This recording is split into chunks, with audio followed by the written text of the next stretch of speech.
یہ یہودی اور عیسائی کہتے تھے کہ کون جنت میں نہیں جائے گا، کہ جب تک کہ وہ انسان یہودی نہیں ہو جاتا یا وہ عیسائی نہیں ہوتا۔ ان دعووں کے پیچھے کوئی عقلی دلیل یا ثبوت نہیں تھا، یہ صرف اکیلے ہی جنت کے مستحق ہیں۔ اللہ تعالیٰ فرما رہے ہیں یہ ان کی تمنائیں ہیں۔ اللہ تعالیٰ نے یہود کی پیدا کردہ اس غلط فہمی کے جنت یہودیوں اور عیسائیوں کے لیے ہے کا جواب یہاں پر دے دیا ہے۔ یہاں پر دیکھیں اللہ تعالیٰ نے کس چیز کی طرف ہمیں دعوت دی ہے۔ وہ کیا کہتے تھے کہ نئی جنت جو ہے وہ ہماری ہے۔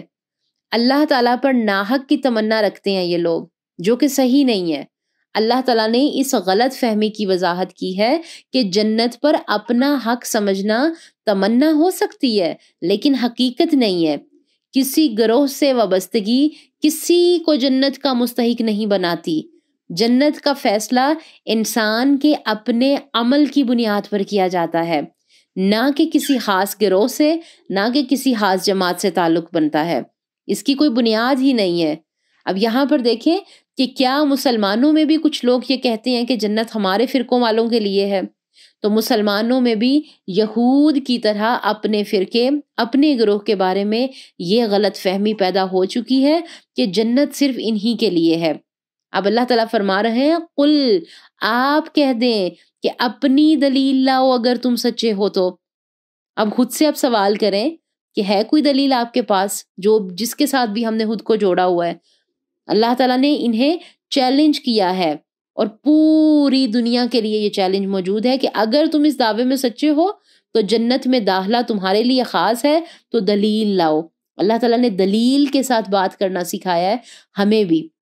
تو اس میں ایک بات پتہ چلتی ہے، جب بھی دین کے حوالے سے کوئی بات ہو تو اب دلیل ضرور مانگا کریں، ریفرنس ضرور مانگا کریں کہ کیا ہم جو عمل کر رہے ہیں وہ اللہ تعالیٰ کے احکامات اور پیارے نبی صلی اللہ علیہ وسلم کے طریقے کے مطابق ہے، سنتوں کے مطابق ہے، یا پھر ہم خود ساختہ چیزوں کو لے کے اندھے گونگے بہرے بن کے بس زندگی گزارے جا رہے ہیں۔ ایک بندہ مومن کی آنکھیں کان دل دماغ کھلا ہوا ہوتا ہے، وہ سوچتا ہے، وہ غور و فکر کرتا ہے۔ یہ تو یہودیوں اور عیسائیوں کا خیال تھا نا کہ صرف وہی جنت میں جائیں گے، کیا ہم مسلمان یہ نہیں کہتے؟ ہمارا بھی تو یہی حال تھا کہ صرف امت ہی جنت کی حقدار ہے، امت مسلمہ ہی جنت کی حقدار ہے۔ پھر جب ہم حدیث پڑھتے ہیں تو معلوم ہوتا ہے کہ جنتی لوگوں کی 120 صفحے ہوں گی، جن میں سے 80 صفحے مسلمانوں کی ہوں گی یعنی امت محمدیہ کی ہوں گی، اور باقی دوسرے انبیاء اکرام کی امتوں کی 40 صفحے ہوں گی۔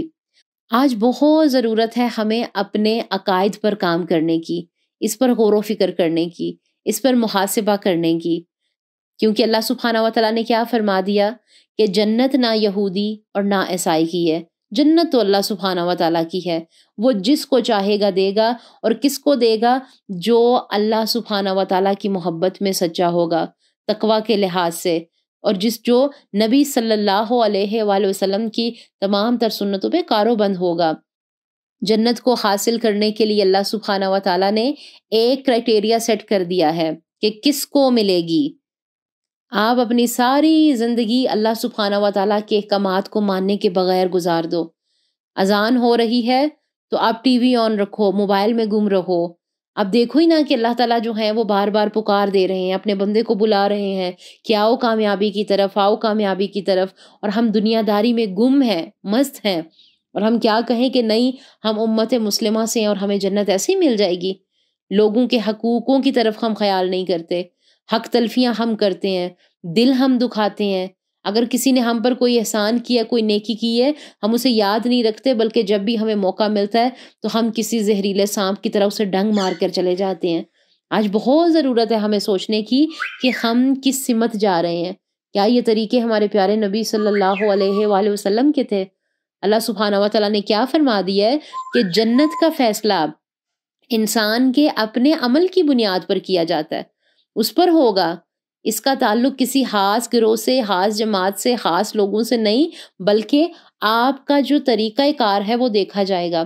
اس پر الحمدللہ آگے جا کے ہم مزید بات کریں گے۔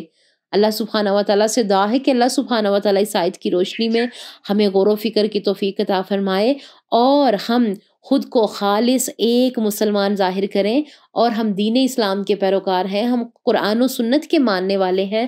اللہ سبحانہ و تعالی ہمیں اسی کے بارے میں ہی غور و فکر کی توفیق عطا فرمائے، اسی پر عمل کرنے کی توفیق عطا فرمائے، اور اللہ تعالی ہمیں خود ساختہ چیزوں سے اور خود ساختہ اعمال سے اپنی پناہ میں رکھے، کیونکہ جنت کے راستے آسان نہیں ہیں، ان پر چلنے کے لیے کچھ تو قربانیاں ہمیں دینی پڑیں گی، تھوڑی سی کوشش کرنی ہوتی ہے، تھوڑی سی محنت کرنی ہوتی ہے، وقت کے ساتھ ساتھ اللہ سبحانہ و تعالیٰ کی طرف سے بڑی آسانیاں ہو جاتی ہیں، پھر انسان کو مزہ آنے لگتا ہے۔ اللہ تعالیٰ سے دعا ہے کہ اللہ تعالیٰ اس آیت کی روشنی میں ہمیں غور و فکر کی اور عمل کی توفیق عطا فرمائے، آمین۔ سبحان ربک رب العزت عما یصفون وسلام علی المرسلین والحمد للہ رب العالمین۔ السلام علیکم ورحمۃ اللہ وبرکاتہ۔ وہ تمام ہمارے پیارے سسٹرز جنہوں نے ابھی تک ہمارے چینل کو سبسکرائب نہیں کیا ہے وہ ہمارے چینل کو سبسکرائب ضرور کر دیں، کمنٹ باکس میں جا کر ہمیں اپنی رائے کا اظہار ضرور کیا کریں۔ اس سے کیا ہوتا ہے کہ ہماری پیچھے جتنی بھی ٹیم ہوتی ہے اس کو بہت خوشی ہوتی ہے، کام کرنے میں آسانی ہوتی ہے، اور اس سے ہم خود بھی موٹیویٹ ہوتے ہیں کام کو لے کے، چیزوں کو لے کے۔ اللہ تعالیٰ آپ سب کو جزائے خیر عطا فرمائے، آمین۔